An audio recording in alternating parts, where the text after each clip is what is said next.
সময়টা ছিল 1876 সাল। স্কটল্যান্ডের বিজ্ঞানী আলেকজান্ডার গ্রাহাম বেল তার ঘরে জানলার সামনে বসে একমনে ভাবছিলেন একটি কথা। যদি এমন কোনো যন্ত্র থাকতো যার মাধ্যমে আমি এখানে বসে অন্য দেশে থাকা আমার বন্ধুর সাথে কথা বলতে পারতাম। তখনকার সময়ে মানুষের কাছে বার্তা পাঠানোর জন্য পায়রার ব্যবহার করা হতো। পায়রার পায়ে চিঠি বেঁধে ছেড়ে দেওয়া হতো গন্তব্যের উদ্দেশ্যে। পায়রাও দিক চিনে সেই চিঠি সঠিক জায়গায় পৌঁছে দিত। এছাড়া তথ্য পাঠানোর জন্য ডাক ব্যবস্থারও প্রচলন ছিল। তবে এই প্রক্রিয়াগুলোতে বেশ কিছুদিন সময় লাগতো। তবে এই মানুষটি তো আজকে এই মুহূর্তেই নিজের বন্ধুর সাথে কথা বলতে চাইতো। তখনই তার মাথায় আসে, যদি এমন কোনো যন্ত্র আবিষ্কার করা যায় যার মাধ্যমে পৃথিবীর যে কোনো জায়গা থেকে আরেক জায়গার মানুষের সাথে খুব সহজেই কথা বলা যায়, তাহলে মানুষের জীবন কতটা সহজ হবে।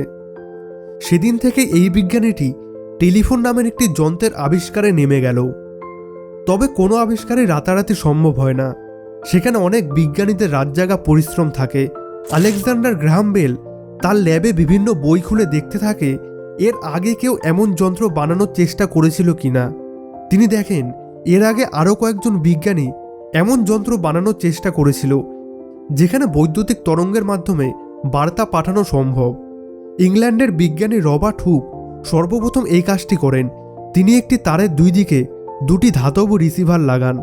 এবার যদি কেউ এই যন্ত্রটির একদিকে কথা বলতো, তাহলে শব্দ তরঙ্গ তারের মাধ্যমে অন্য ব্যক্তিটির কাছে এসে পৌঁছত এবং ব্যক্তিটি তার কথা শুনতে পেতেন। যন্ত্রটি তেমন একটা ব্যবহারযোগ্য না হলেও এটিই ছিল বিশ্বের প্রথম টেলিফোন। এরপর একজন জার্মান বিজ্ঞানী জোহান ফিলিপ রাইস 1861 সালে সর্বপ্রথম বৈদ্যুতিক তরঙ্গের মাধ্যমে শব্দ পাঠাতে সফল হন। তিনি এই যন্ত্রটির নাম রাখেন টেলিফোন। তবে এই যন্ত্রে অনেক সমস্যা ছিল। যন্ত্রে পাঠানো শব্দ খুবই অস্পষ্ট ছিল, আর এটিতে একদিক থেকেই শব্দ পাঠানো যেত।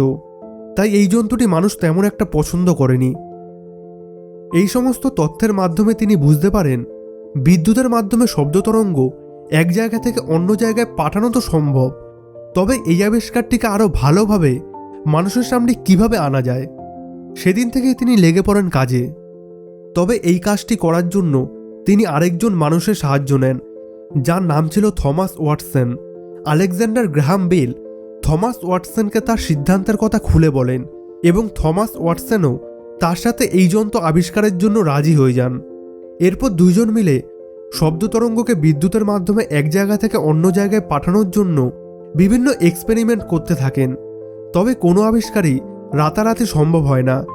এর জন্য দিনের পর দিন কঠিন সংগ্রামের প্রয়োজন পড়ে। অবশেষে তারা এই কাজটিতে সফল হন। তারা একটা ইলেকট্রনিক রিসিভারের আবিষ্কার করেন, যার মাধ্যমে শব্দ তরঙ্গ ইলেকট্রিক তরঙ্গে রূপান্তরিত করা যায়। এই আবিষ্কারের মাধ্যমে পৃথিবীর যে কোনো জায়গা থেকে এক মুহূর্তেই বার্তা পাঠানো সম্ভব, কারণ বিদ্যুতের গতিবেগ শব্দের গতিবেগের থেকে অনেক বেশি। 1876 সালে গ্রাহাম বেল সর্বপ্রথম তার টেলিফোন দিয়ে সফলভাবে ফোন করেন তার বন্ধু থমাস ওয়াটসনকে। আর কল রিসিভ করার পর তিনি প্রথম এই কথাটি বলেন, Mister Watson, come here, I want to see you. 1876 সালে মার্চ মাসের 7 তারিখে আলেকজান্ডার গ্রাহাম বেল তার নিজের বানানো আবিষ্কার পেটেন্ট করায়। আবিষ্কার তো সম্ভব হলো, এবার এই আবিষ্কার পুরো জগতের কাছে পৌঁছে দিতে হবে। তো এর জন্য তিনি AT&T নামের একটি কোম্পানি খোলেন।